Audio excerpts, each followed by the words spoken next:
ونعوذ بالله من شرور أنفسنا ومن سيئات أعمالنا من يهده الله فلا مضل له ومن يضلل فلا هادي له أشهد أن لا إله إلا الله وحده لا شريك له وأشهد أن سيدنا محمدا عبده ورسوله اللهم صل وسلم وبارك على سيدنا محمد طب القلوب ودوائها وعافية الأبدان وشفائها ونور الأبصار وضيائها وعلى آله وصحبه ومن سار على دربه وعلينا وفيهم ومعهم برحمتك يا أرحم الراحمين أما بعد قال رسول الله صلى الله عليه وسلم إياكم والغيبة فإن الغيبة أشد من الزنا قيل له كيف قال إن الرجل قد يذني ويتوب فيتوب الله عليه وإن صاحب الغيبة لا يغفر له حتى يغفر له صاحبه أو كما قال رسول الله صلى الله عليه وسلم. Alhamdulillah thumma alhamdulillah. Bersyukur kita kepada Allah Subhanahu wa taala dengan keizinannya, limpahan rahmatnya, taufiknya serta hidayahnya yang memberikan kepada kita peluang demi peluang, ruang demi ruang, hinggalah di saat dan di kala ini kita masih lagi kekal dengan keadaan kerahmatan oleh Allah Subhanahu wa taala. Dengan keadaan sebegini kita masih lagi menjadi golongan yang menghambat akan kebajikan di sisi Allah. Moga-moga Allah berikan kita apa jua permohonan yang kita nak, dikeluarkan kita daripada orang yang terhijab doa-doa mereka. Tuan-tuan dan puan rahmati Allah sekalian, minta maaf lewat sikit sebab kena pergi balik pulau dulu pergi hantar anak, on the way nak main jalan jam sikit. Minta maaf tuan-tuan. Tak apa lain kali lambat lagi. Tak maaf lambat sikit dah. Baik. InsyaAllah pada malam ini kita nak sambung balik kita punya pengajian, kita nak sambung balik kita punya pendiskusian. Tuan-tuan dan puan rahmati Allah sekalian, kita berhenti hari itu pada ubat cegah mengupat. Betul ya? Ubat cegah mengupat, betul. Kita berhenti pada muka surat 41, ubat cegah mengupat. Qala musannifuhu rahimahullah wa nafa'ana fi ulumihi fi darin amin amin ya rabbal alamin. Tuan-tuan dan puan rahmati Allah sekalian, kita dah pun bincang hari itu tentang 6 perkara yang diharuskan untuknya diumpat. Pada malam ni kita nak tengok tuan-tuan tentang apakah pula dia punya ubat ataupun apakah pula dia punya penawak bagi orang yang suka mengupat dan bagaimana nak mencegah mengupat. Wa'lam, dan ketahuilah bahawa ubat bagi menegahkan mengupat itu engkau berfikir pada janji siksa yang datang daripada Nabi SAW. Seperti mana? Iaitulah yang pertamanya, dipindahkan kebajikan ataupun pahala orang yang mengumpat itu kepada suratan amalan orang yang diumpatnya. Ni satu. Nombor satu sekali ialah apa? Ubat nak dapatkan ubat penyakit mengumpat, kata Syekh ni, satunya ialah apa? Engkau berfikir pada janji siksa yang datang. Fikir tengok, waktu nak mengumpat tu fikir tengok bahawa ada benda yang Allah janji. Satunya ialah siksa yang datang. Antara siksa-siksa yang datang daripada Nabi SAW itu, nombor satunya ialah, ingat, kita dah buat pahala hari ni tuan-tuan, buat kebajikan, kita banyak bersedekah, kita banyak solat, kita banyak berpuasa, kita banyak puasa sunat, kita banyak beri makan kepada orang-orang miskin, kita bagi makan kepada jiran-jiran tetangga kita, kita baik dengan jiran tetangga, kita baik dengan orang keliling, kita ramah, kita mudah beramah mesra dengan orang, semua dapat pahala. Mai bila tak boleh dengar kalau orang cerita tentang nak buat amal kebajikan, kita orang nombor satu sekali nak buat. Tiba-tiba tuan-tuan, apa yang kata-kata Syekh ni, wa'lam, ketahuilah bahawa ubat menegah mengupat itu ialah apa dia? Janji siksa, kena ingat selalu. Satunya ialah janji siksa Allah apa dia? Dipindahkan amalan kebajikan. Kita dah buat baik lagu tu ada pahala. Dan pahala itu dipindahkan kepada orang yang kita umpat. Ni janji siksa Allah. Ustaz tak siksa lah, apa nak kira pula, kita bagilah. Oi, senang. Senang. Pahala ada, bagi ke orang. Dah Ustaz, kita kena share-share lah. Share benda lain. Sebab yang ni adalah merupakan satu bekalan yang kita bawa. Tuan-tuan dan rahmati Allah sekalian, kita tak ada duit nak bawa pergi sampai ke akhirat. Allah tak suruh bawa duit. Allah tak suruh bawa gelang mah. Allah tak suruh bawa kereta-kereta Lamborghini. Allah tak suruh bawa pergi dengan rumah besar kita, Allah tak suruh bawa. Tapi Allah suruh bawa ialah amalan kebajikan. Maksudnya amalan kebajikan, amalan yang ada nilai kebajikan. Amalan yang ada nilai kebajikan di sisi dia. Kita boleh buat macam-macam amalan. Ada amalan tuan-tuan zero. Ada amalan kita buat zero, dia tak ada apa-apa pun. Ada amalan kita buat tuan-tuan, boleh pahala banyak walaupun sikit je. Ambil duit bulan tabung, amalan tu very easy. Pagi subuh ambil RM5 bulan tabung, very easy, sikit punya barang. Nasi kandang pagi ni tu, kalau pagi beli nasi kandang RM5 tak lepas. Lepas nasi kosong. Nasi kosong dengan kuah gulai dia bagi satu, telur sebelah dapat RM5. Tu pun telur naik harga. Tuan-tuan, dah berapa ringgit dah RM5. Ambil RM5, tak apa, pagi ni tak yang nasi kandang stop Ustaz, ambil RM5, bubuh dalam tabung masjid. Dia panggil sedekah subuh. Allah nak bagi ganjaran kat kita tuan-tuan. Tiba-tiba amalan dah banyak, bawa banyak-banyak, tapi perangai satu benda tak bagus. Suka kata ke orang. Kata ke orang, cakap kat belakang, tak cakap kat depan-depan. Cakap kat belakang. Dan akhirnya tuan-tuan, percakapan-percakapan ini ada dia punya natijah dia. Ada implikasi dia, ada impak, ada kesan. Kesan dia apa tuan-tuan? Ialah Nabi Habib kata apa? Janjinya ialah orang yang kita umpat itu akan dapat pahala free yang kita bakal bagi dekat dia. Kita akan bagi dekat dia nanti tuan-tuan. Ambil pahala kita, bagi dekat dia. Tak cukup pahala kita pun tak apa nak cukup. Yang duk ada pun duk pergi sedekah ke orang tuan-tuan. Maka orang yang Nabi disebutkan Syekh ni, beringatlah kamu, kau nak kata ke orang ingat. Terus duk pusing cerita lah, kata dah, kami kan kata apa, kami kata kami habang je, bukan kata dia pun. Terus duk pusing lah. Nak tipu orang lain, jangan tipu Allah Ta'ala tuan-tuan. Allah tidak mampu untuk ditipu oleh mana-mana makhluk. Ya'lamu sirrakum wa jahrakum. Allah mengetahui perkara yang terang ataupun yang tersembunyi. Maka tilikkanlah tentang sedikitnya kebajikan kamu dan banyaknya umpatan kamu. Kerana kemudian tilikkan pula kecelaan kamu, maka membimbangi diri kamu sendiri itu terlebih baik daripada membimbangi diri orang lain. Nak cakap pasal orang lain bersiapa? Syekh ni kata, bimbang diri sendiri, risau diri sendiri. Dah aku bukan kata apa, aku risau tengok dia. Tak ada risau pasal orang.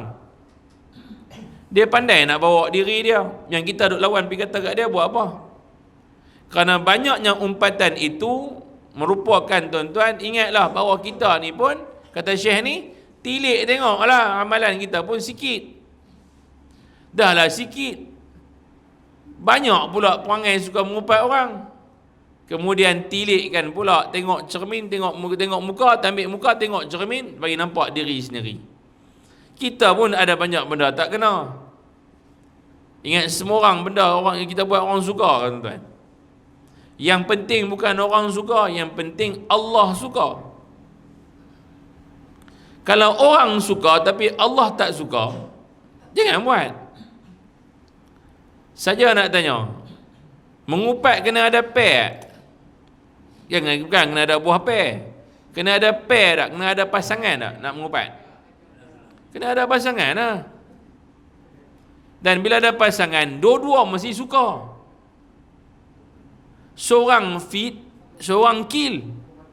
Macam minta takraw lah. Seorang feeder dia tolong angkat bola, seorang lagi dia akan lipat bagi kill. Dia kena gitu tuan-tuan. Dia kena ada pair, kena ada pasangan. Dan aku suka duduk dengan Ang sebab apa? Ang seorang faham jiwa aku. Cantik. Aku tak mau duduk dengan mereka. Aku cakap sikit dia kata, stop. Aku tak suka duduk dengan orang surau. Pasal orang surau bila aku nak mula aja dia tak suka. Aku suka duduk dengan hang. Sebab tu aku tak pergi surau. Contoh. Sebab mereka kat surau aku cakap sikit baru nak mula kata sikit lah. Aku bukan nak mengupat. Aku kata sikit kat dia.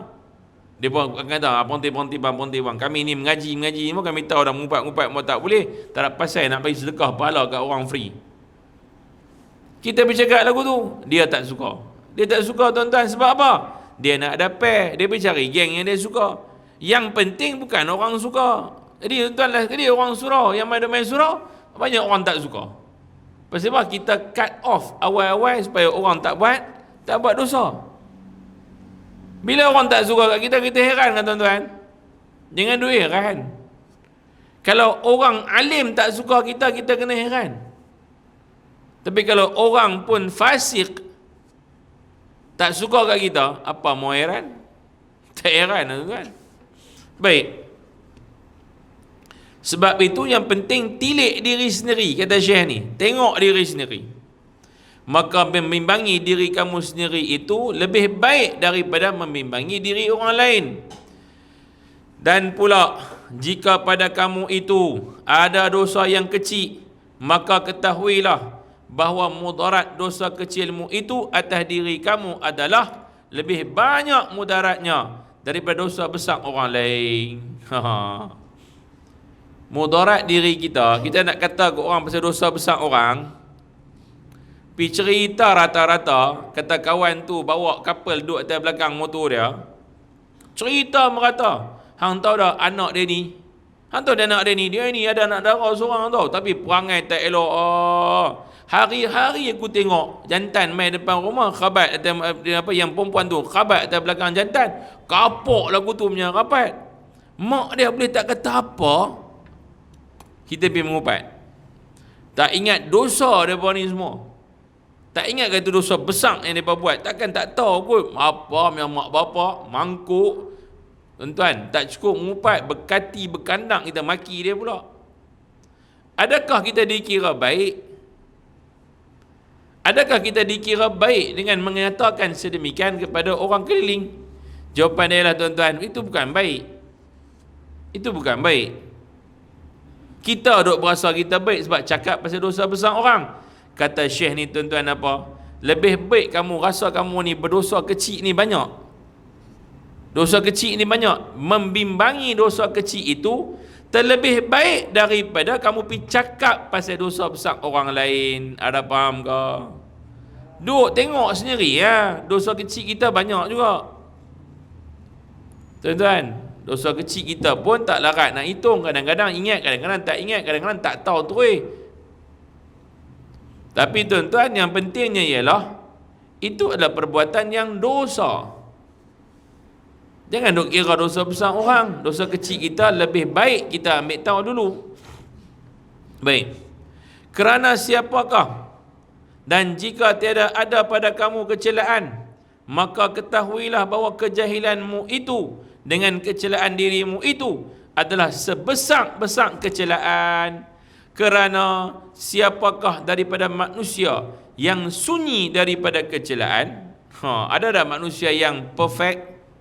Manusia yang sempurna, tak ada cacat celah dari segi fizikal, dari segi perangai, dari segi dia punya habit, dia punya sikap. Tuan-tuan, kita berlungguk kecelaan. Pernah dah duduk tuan-tuan hitung balik? Kalau suruh hitung pasal kecelaan orang lain, pastinya kita akan jumpa tuan-tuan berlambak-lambak. Saja tuan-tuan balik ambil satu kertas putih, tulis balik apakah kecelaan pada diri saya. Apa tuan-tuan nak tulis? Nampak tak bila saya sebut lagu ni? Jangan sebut tuan-tuan, tapi saya nak tanya tuan-tuan, bila saya sebut lagu ni, apakah kecelaan pada diri saya? Tuan-tuan nampak apa? Sendiri tau. Tapi kalau sekarang saya sebut lagu ni, tuan-tuan tak nampak apa kecelaan pada diri sendiri, something wrong somewhere. Seolah-olah kita tak pernah bermuhasabah. Kita tak pernah pun ambil tuan-tuan satu peluang duduk cari apa kecelaan diri aku yang perlu aku baiki. Saya ada kecelaan saya tuan-tuan yang saya kena baiki. Saya tahu perangai saya tang mana yang tak elok. Ada perangai saya yang tak elok yang saya kena baiki. Saya kena baiki dan saya kena hati-hati bila perangai itu terkeluar. Masing-masing kena tahu apa perangai kecelaan dia. Dia jenis sabak ke tak sabak? Dia jenis orang yang cepat gelabah ke tak cepat gelabah? Cepat melompat ke tak cepat melompat? Jenis perangai boleh tengok, boleh diam tak sekiranya depan mata dia nampak kecelaan, dia nampak benda-benda mungkar, dia boleh diam tak? Dia tahu perangai dia tuan-tuan. Adakah kecenderungan seseorang itu senang untuk jadi orang pengupat? Senang. Maksudnya orang tuai sikit lah dia akan mula. Kita kena tahu tuan-tuan kecenderungan kita dalam sesuatu situasi. Tuan-tuan dan puan rahmati Allah sekalian, senang tak kita ni dipengaruhi oleh orang-orang tertentu untuk mengambil kesempatan ke atas kita? Senang tak tuan-tuan kita nak kenal orang tu main ni nak elok tak elok, kita tahu potensi kita apa, kelemahan kita apa. Baik tuan-tuan, jadi inilah disebutkan sebagai lebih baik ambil tahu diri sendiri, mengetahui kecelaan diri lebih baik daripada mencari kecelaan orang lain. Kerana si pengumpat dia tidak akan mengatakan tentang kebaikan seseorang, tapi dia akan mencari apakah umpatan untuk mengatakan tentang kecelaan orang lain. Itulah nama dia, si pengumpat. Baik.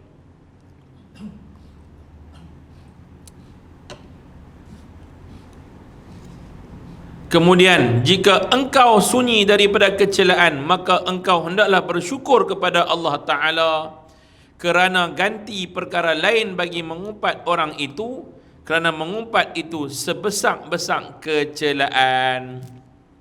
Dia kata, Syekh ni kata apa?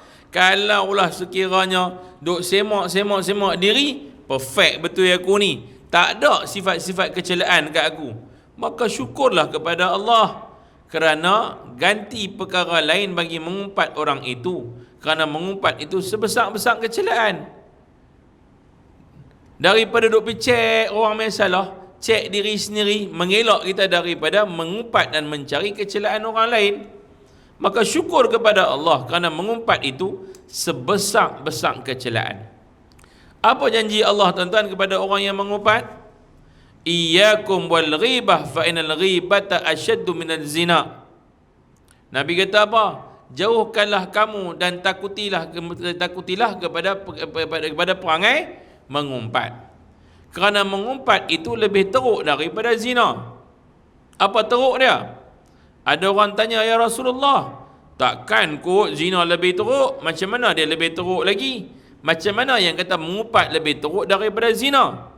Apa jawapan Nabi? Nabi mengatakan bahawa seseorang itu kadang-kadang ia berzina dan ia bertaubat, maka Allah terima taubat dia. Tetapi sesungguhnya orang yang mengumpat itu tiada diampuni dosanya sehingga diampuni oleh orang yang diumpatkannya. Kita ada big problem jika kita bersabit dengan mengumpat. Agak-agak berapa ribu orang kita nak kena pergi jumpa, nak kena pergi abang dekat dia, saya minta maaf sebab saya mengumpat tuan. Berapa ribu orang kita nak pergi jumpa tuan-tuan. Baik, yang ketiga. Habis bab tu, yang ketiga. Berbantah-bantah. Kita tengah berbincang tuan-tuan tentang apa dia? Tentang perkara antara kebinasaan lidah. Nombor satu kita dah bincang berdusta. Nombor dua kita dah bincang tentang mengumpat. Nombor tiga, habis dapat mengumpat, kita masuk tuan-tuan tentang kecelaan lidah. Yang ketiga adalah orang yang berbantah-bantah.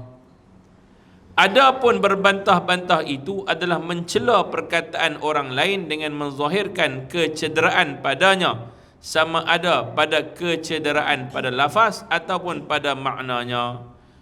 Maksudnya tuan-tuan, berbantah-bantah, jidal. Apa tu jidal? Bergaduh. Hang kata kat aku kata kat hang, kata kat aku kata kat hang. Tuan-tuan, ni kita baru je habis daripada sesi pilihan raya, yang pada waktu tu tuan-tuan, jidal ini berlaku pada ketika mana pilihan raya berlangsung. Hang kata kat aku kata kat hang, hang kata kat aku kata kat hang balik. Hang tak boleh pakai, dia ni kata hang tak boleh pakai, aku boleh pakai. Lagi tuan-tuan, sampai ke hari ni tak tahu siapa boleh pakai. Sampai lah tak tahu lagi tuan-tuan. Wallahu alam, yang mana boleh pakai, yang mana tak boleh pakai tuan-tuan. Takut-takut tak terpakai dipakai. Esok belum tak tahu lagi lah macam mana tuan. Takut yang tak boleh pakai terpakai dan dipakai. Akhirnya yang rakyat di bawah lah tuan-tuan akan jadi orang yang tak ada akal. Sebab kita yang pilih tuan-tuan. Baik, tak apalah, tapi sebelum tu tuan-tuan tengoklah macam mana dia punya al-jidal ini berlaku. Bubuh orang nyanyi lagu tu, lagu ni keluar, lagu apa keluar, lagi tuan-tuan lah. Jadi lagu tu pula. Tak apalah, tu hang punya pasal. Jangan bagi rosak masyarakat Islam, sudah. Kacau orang Islam, naik pergi siapa pun. Orang Islam tak boleh diam. Kita rakyat tuan-tuan.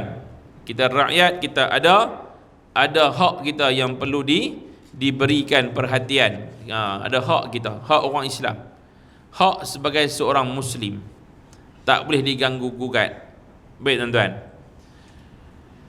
apakah itu berbantah-bantah? Yang dibangkitkan pada perbantahan itu dua perkara. Satunya ialah ada kalanya kerana ingin meninggikan diri dengan menzahirkan kelebihan dirinya. Sebab tu dia berbantah-bantah bila ada orang yang mengecilkan keupayaan seseorang. Ada orang bibir kecil, bibir nampak orang tu macam tak pandai ke, hang tak bagus ya tuan-tuan. Macam baru ni lah, macam baru ni hang memperendahkan aku memperendahkan hang. Dia ni macam mana dia nak memimpin, dia ni tak boleh pakai, dia ni buat gitu buat gini. Dia merendahkan orang tu. Orang tu balas balik.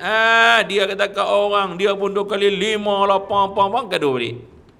Tuan-tuan, saja nak tanya, tuan-tuan kalau tengok seseorang daripada ujung kaki sampai ujung kepala, daripada ujung rambut sampai ujung kaki tuan-tuan, ada berapa banyak benda tuan boleh sebut tentang orang tu punya masalah?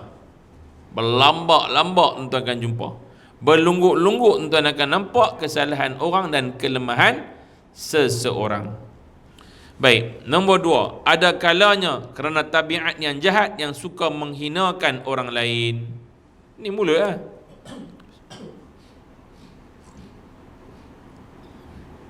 Ni mulut yang cerita. Maka berbantah-bantah itu hanya menguatkan dua perkara yang sangat keji ini. Apa yang wajib atas kamu ialah kamu membenarkan apa yang kamu dengar daripada perkataan yang sebenar, dan engkau diam daripada apa yang engkau dengar daripada perkataan yang salah, melainkan apabila ada faedah bagi agama pada menyebutnya. Ada faedah agama. Takat faedah untuk diri sendiri, better diam. Jika ada faedah pada agama, contohnya orang tu buat salah, kita nak kena habaq tentang hukum, nak kena habaq dekat dia, dia bersabit dengan hukum, kena cerita dekat dia. Tuan-tuan, ada orang tuan-tuan, dia tak tahu tau, dia panggil qawaidul fiqhiyah.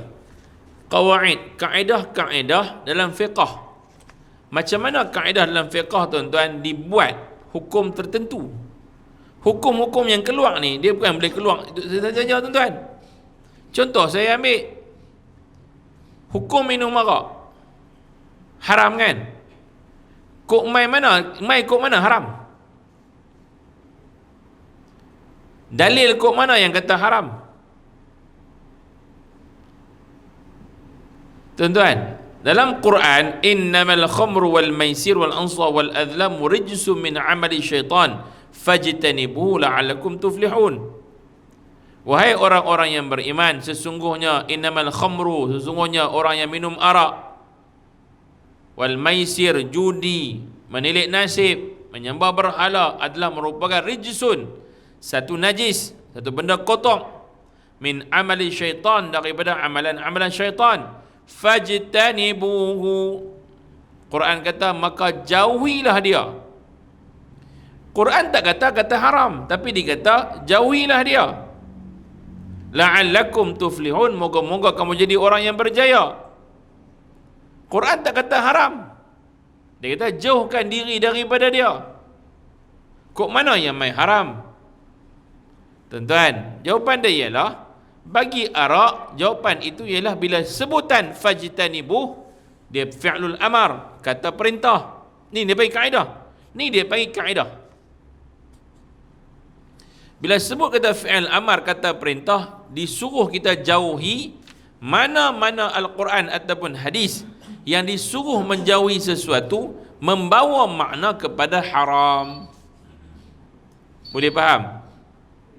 Membawa makna kepada haram. Kemudian dikuatkan lagi hadis dengan hadis Nabi, kullu muskirin haramun, setiap benda yang memabukkan itu adalah haram. Maka terjatuhlah haram kepada arak. Tiba-tiba zaman kita orang tak minum arak, makan pil kuda, kena sebiji kepala duk goyang sampai besok pagi. Macam kuda jalan goyang kepala, dia pun goyang kepala sampai pagi. Tuan-tuan, orang tanya, kok mana pil kuda itu haram? Kita nak jawab apa? Dalam Quran ada ke pil kuda? Tak ada. Dalam hadis ada ke cerita pil kuda? Tak ada. Kok mana yang kata haram? Sebagai seorang Muslim, nak jawab lagu mana persoalan orang kafir kalau dia tanya kat kita tentang haramnya pil kuda? Tuan-tuan, jawapan dia ialah melalui kaedah fiqhiyah, kaedah fiqh.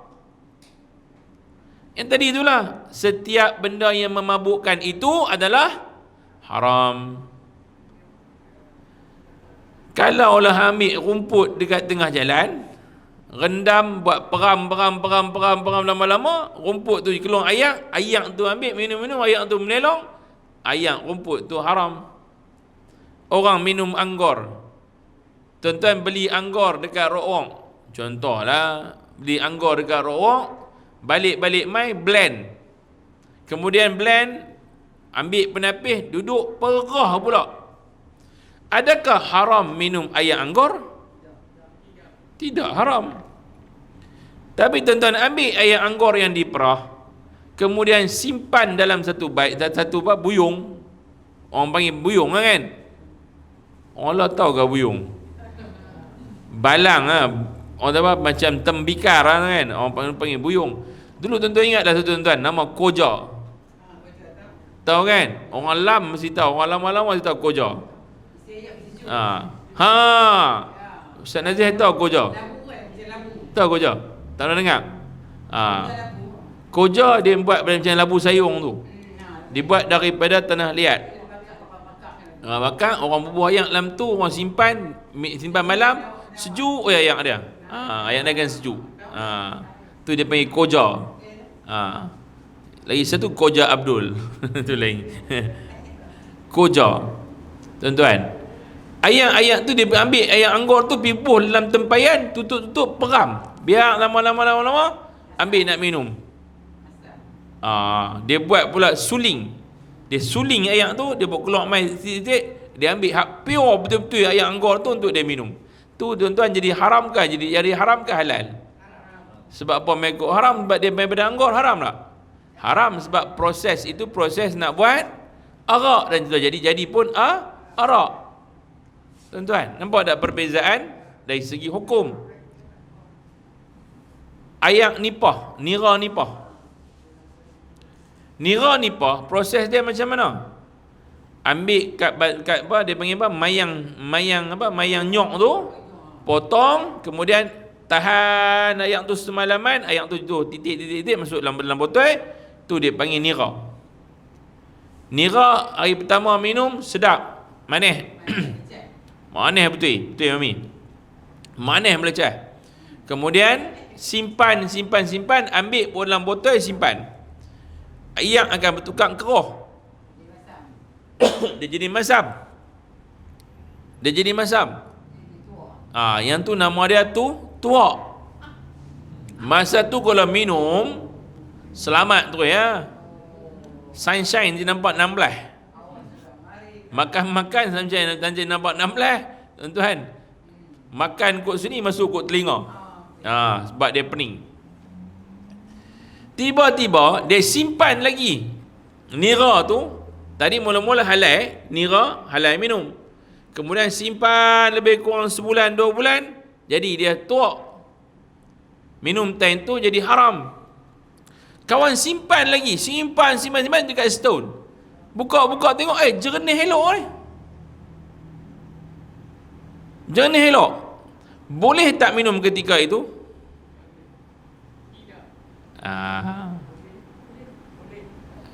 Sebab apa? Boleh.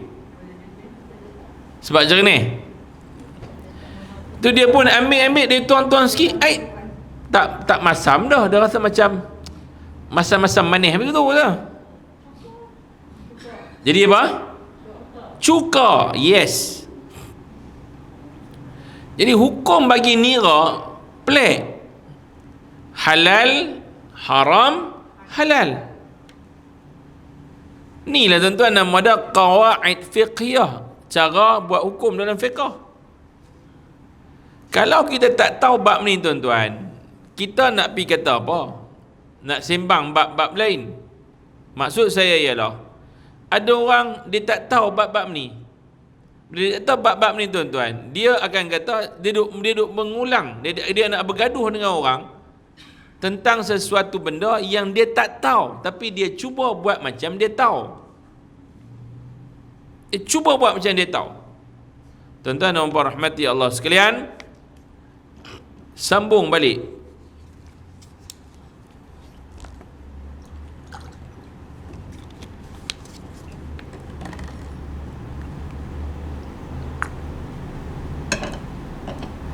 Jika dia tak tahu sesuatu benda, afdalnya dia masuk campur untuk bercakap, nak bergaduh dengan orang ke, ataupun dia diam.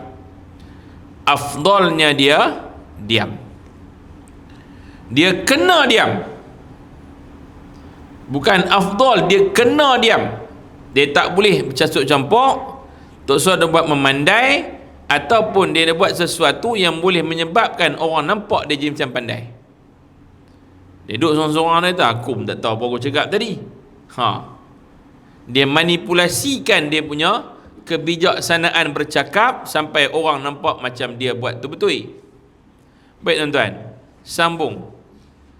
Satu hadis daripada Abu Umamah radhiyallahu anhu, Rasulullah sallallahu alaihi wasallam bersabda, Man tarakal mira'a wa huwa mubtilun buniya lahu baitun fi rabatil jannah wa man tarakahu wa huwa muhiqqun buniya lahu fi wastiha wa man hasuna khuluquhu buniya lahu fi a'laha. Siapa-siapa yang meninggalkan berbantah-bantah pada ketika mana dia salah. Tuan-tuan dengar elok hadis ni. Nabi kata, siapa-siapa yang meninggalkan daripada duk lawan menjawab ketika mana dia salah. Dia salah, dia mengaku salah, dia diam. Habis. Apa dia dapat? Dia dapat ni tuan-tuan tengok. Dia akan dapat dibina baginya rumah di pinggir syurga. Dia salah, dia mengaku salah, dia diam. Dia dapat rumah pinggir syurga. Tapi kalau dia tuan-tuan dah salah, lawan orang lagi, betul juga, nak tegak pedang yang basah bagi dia betul juga, orang ni dia akan bina rumah tepi neraka. Yang keduanya, dan siapa-siapa yang meninggalkannya pada ketika mana ia yang sebenarnya nescaya diperbuatkan mahligai di tengah-tengah syurga. Barang siapa pi meninggalkan berbantah-bantah, pi bergaduh dengan orang, waktu dia ni benar, kemudian seorang lagi memang tahu salah, duk lawan salah, nak bagi betul juga, tapi yang betul ni diam, ya baik, tak apalah, okey nah, terima kasih banyak-banyak, saya minta maaf, assalamualaikum. Dia buat lagu tu pula, apa Allah Ta'ala bagi kat dia? Diperbuat mahligai, muhiqqun bunya lahu fi wastiha, dibinakan di tengah-tengah syurga itu akan mahligai untuk dia. Allah, mana dia sabar sungguh. Saya belum tentu tuan-tuan, saya bang tu terang, nak duduk diam ketika mana orang buat salah, sukar sikit tuan-tuan. Saya tak tahu saya jadi lagu tu pasal apa. Wallahu a'lam. Kita boleh tengok benda-benda berlaku, kita sukar untuk diam. Apatah lagi kalau orang tu salah, lawan pula orang yang betul. Kita nampak hang ni kena diperbetulkan, tapi cara kita perbetulkan perlulah dengan kaedah yang elok. Bukannya perlu kita lawan bergaduh dengan dia. Bukan. Maksud saya, dia tengah duk gaduh, nampak dia salah, kita tarik dia tepi-tepi, bagi dia cool down balik, bagi dia okey balik, kemudian baru kita betulkan kesalahan dia. Bukan dengan cara pi malukan dia, pi lawan gaduh pula, ni dah salah apa. Bukan. Betulkan dia balik. Macam tu okey, tapi jangan memalukan. Maksud berbantah-bantah ni apa? Lawan, nak bagi tengok siapa menang. Hari ni kita tak berbantah dengan mulut, kita berbantah dengan apa? Dengan jari. Kita gaduh dengan jari. Duk dalam jamban, tengah duk berak tuan-tuan, boleh lawan lagi. Gaduh, ang kata kat aku kata kang pasal politik. Paling banyak pasal politik je. Tuan-tuan, orang bawah bergaduh gila. Bendera ang lagu tu, ang lagu ni, hampa tak sedap diri. Saya tengok dalam Facebook tuan-tuan, bila seorang masuk entry pasal berkaitan dengan politik, dia ni dibubur geng dia dibur, ini pula main geng dia taruh boleh lawan lagi dia tahu ni tak puati one by one lah. Ajak bergaduh. Belum pilihan raya, masuk pilihan raya tuan-tuan, tengok bagusnya percaturan. Ang catok lagu ni, aku catok lagu ni. Yang orang bawah yang bawa bendera, pergi pacak bendera tuan-tuan, bergaduh dah. Pukul dengan kayu bendera.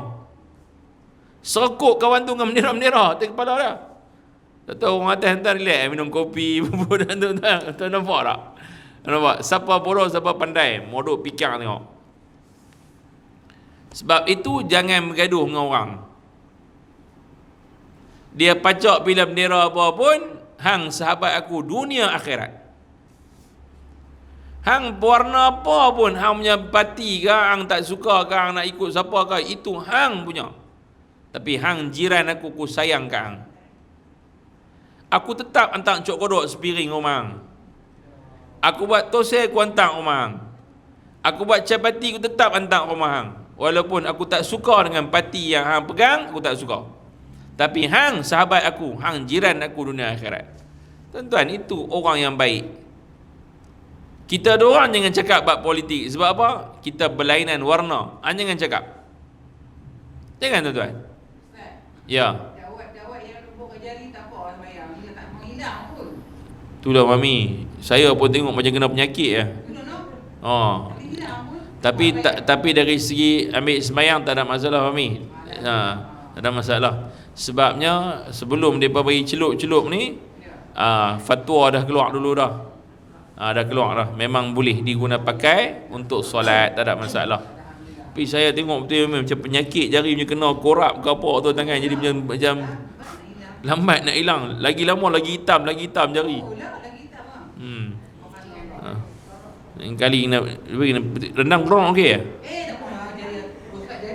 Saja tanya kalau okey saya nak beli rendang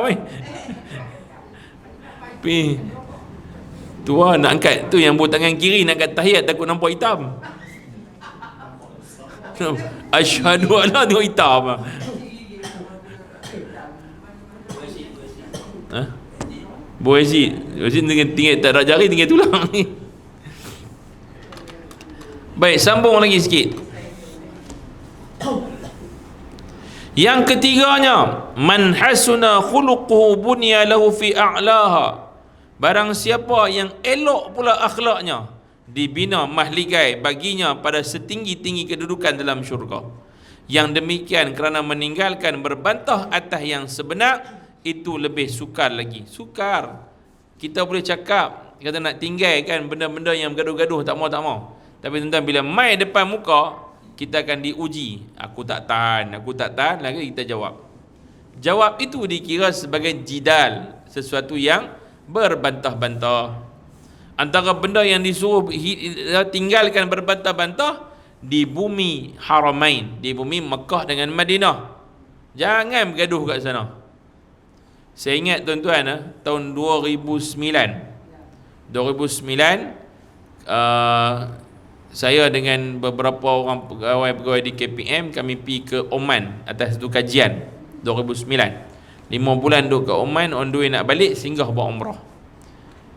Dalam on the way nak singgah buat umrah ni, semua yang pergi ni memang orang yang memang pergi tu pun untuk kajian bahasa Arab. Jadi mereka ni memang bahasa ni memang semua kuasai lah. Bila pergi tuan-tuan, orang Arab ni ada perangai-perangai yang hak elok, ada tak elok. Jadi kita ni yang pipi dah boleh bahasa, duk teringat lah,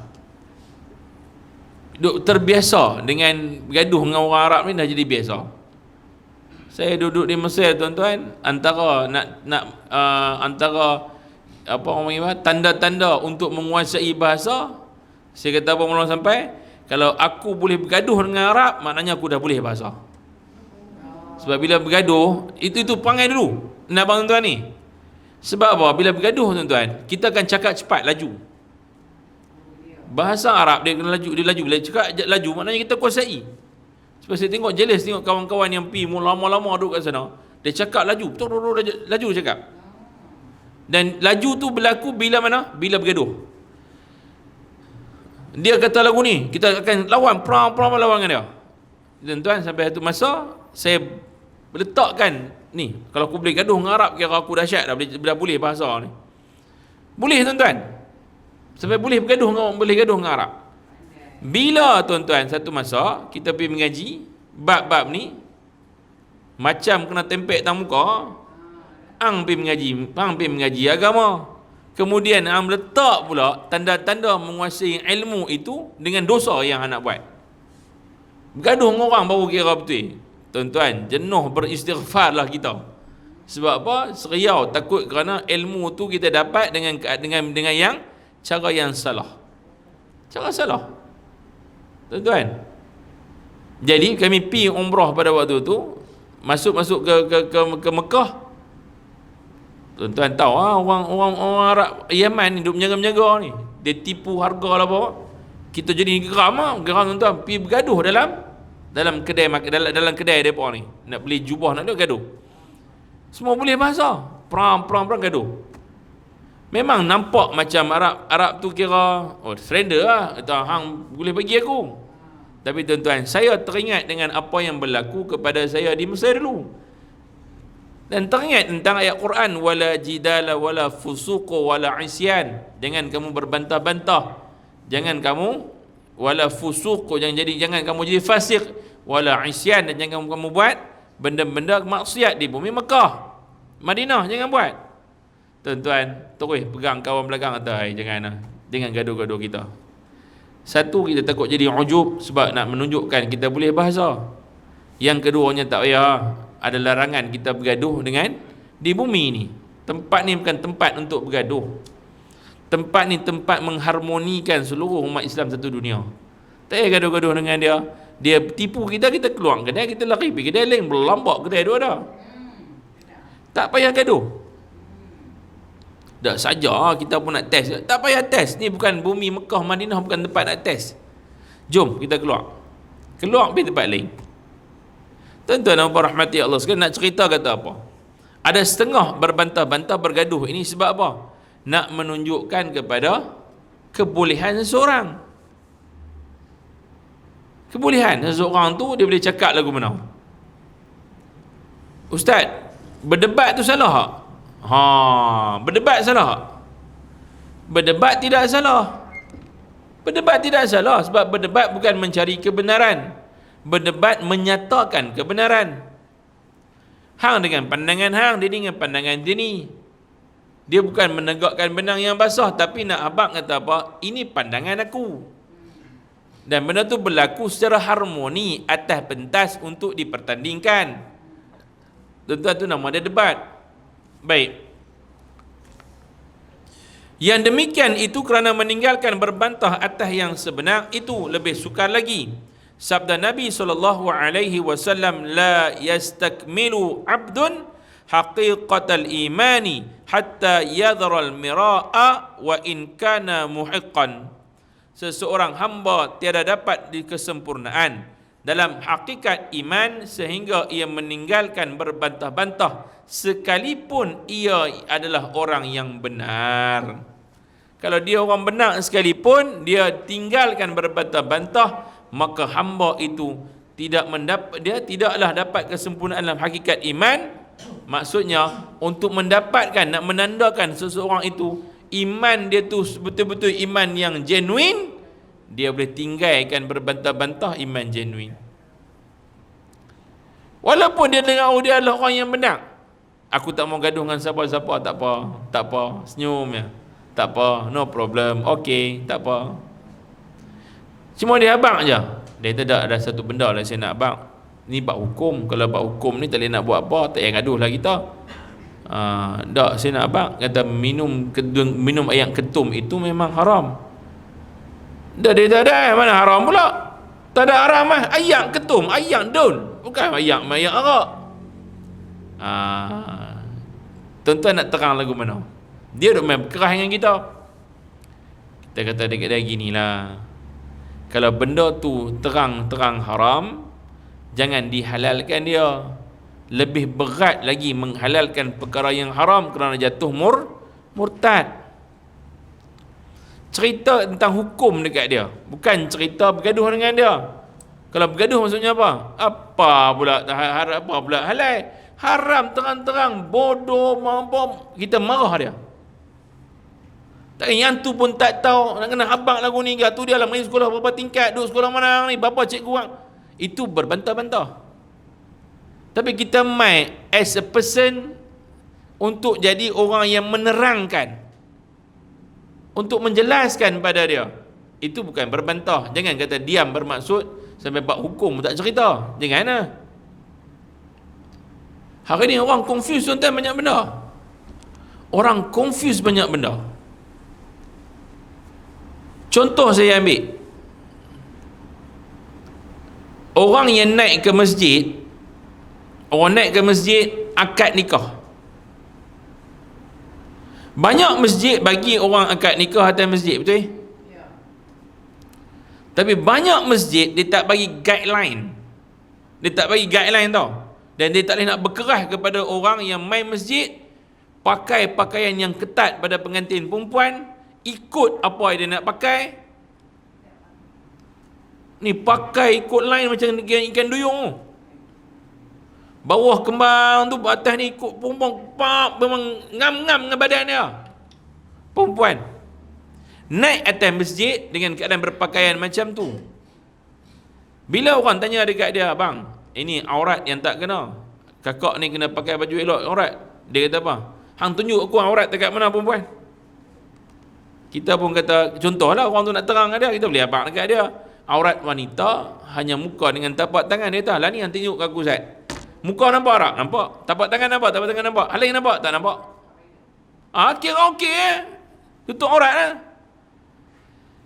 Kita tak cerita dekat dia tentang guideline pakaian wanita. Orang perempuan tak boleh pakai pakaian yang ketat, benda yang menunjukkan susuk tubuh. Contoh, dia pakai kain tu semua longgang, tapi kain lekra. Kan kain lekra, kain melekat kat badan. Seluar besar, tapi kain lekra melekat kat seluar ada tuan-tuan, nampak habis. Adakah dikira boleh pakai? Tuan-tuan, tu nak bang tuan, banyak orang tak tahu tentang sabit hukum. Sebagai satu entiti masjid ke, orang-orang yang di surau ke, nak bagi pakai, premis kita sebagai orang yang bertanggungjawab terhadap premis tersebut, kena bagi satu guideline. Hang nak naik masjid, hang kena pakai abang awal. Masa waktu dia main tempah tu abang, masjid ni mengutamakan pakaian, memberikan kebenaran hanya kepada mana-mana pengantin yang mai dengan pakaian yang lengkap dan menutup aurat. Yang pertamanya ialah dia memakai pakaian menutup aurat dari segi perempuannya berpakaian tutup semua kecuali muka dengan tapak tangan. Yang keduanya, tidak memakai pakaian yang ketat sehingga menonjolkan susuk tubuh. Nombor 3, dia tidak mengenakan makeup yang berlebih-lebihan, tabarrujan jahiliyah, memakai pakaian yang lebih-lebih dari segi dia punya makeup. Nombor 4, dia naik sini, para pengantin tak suruh buat macam mana honeymoon punya tempat. Hang mai hang kat nikah tu suruh pergi cium-cium bini hang kat dalam masjid, hang turun hang pergi cium kat bawah, sampai bila-bila boleh cium. Abang guideline, bagi guideline supaya orang faham. Saya duk tengok tuan-tuan, bukan takat kata pengantin, yang hantar pengantin, yang mengandam, yang mengandam tuan-tuan, yang pondam pun ada. Naik masjid dengan rambut warna merah, relax yang naik pun tak tahu. Dah hari ni kan raja sehari. Tuan-tuan, pesan kat anak cucu kita yang mana nak pergi guna masjid, nak buat akad nikah, buat perangai elok-elok sikit. Hormat tempat ni, hormat rumah Allah. Ni bukan market Bayan Baru. Atas market Bayan Baru nak pakai apa, pakai Tuan-tuan, ini maksudnya ialah apa? Kita menceritakan tentang hukum, bukan berbantah-bantah. Ada faham? Wallahu alam tuan-tuan. Baik. Jadi seseorang itu kena nyatakan kebenaran, tapi bukanlah bergaduh. Wallahu alam tuan-tuan. InsyaAllah sikit lagi tuan-tuan, nak bagi perhabis bab ni. Yang keempat melawak, berseluruh dan memungkiri janji. 3 benda. Adapun melawak dan berseluruh itu bila berlebih-lebihan, bukan Islam tak bagi. Boleh melawak boleh, seluruh boleh. Seluruh maksudnya apa? Bagi sekali lalu tu, seluruh. Bila berlebih-lebihan padanya membanyakkan kepada suasana tertawa, gelak memanjang. Gelak tak salah, tapi kalau gelak yang berlebihan salah. Mematikan hati, menyebabkan dendam dan menghilangkan keadaan yang ditakuti. Bila banyak ketawa tuan-tuan, kita akan hilang perasaan takut kepada azab. Perasaan takut hilang kepada neraka. Hilang perasaan takut kepada Allah. Yang timbul adalah perasaan seronok memanjang. Tengok gambar lawak tak salah, tengoklah. Tapi ulang tengok sampai menyebabkan tuan-tuan hati ni tak ingat langsung pada takut kepada Allah. Hilang perasaan tu. Hilang zikrullah, hilang Quran. Seronok cakap nak gelak. Nabi kata apa tuan-tuan? La tumari akhaka wala tumazihu wala tu'idhu mau'idan fatuhlifuhu.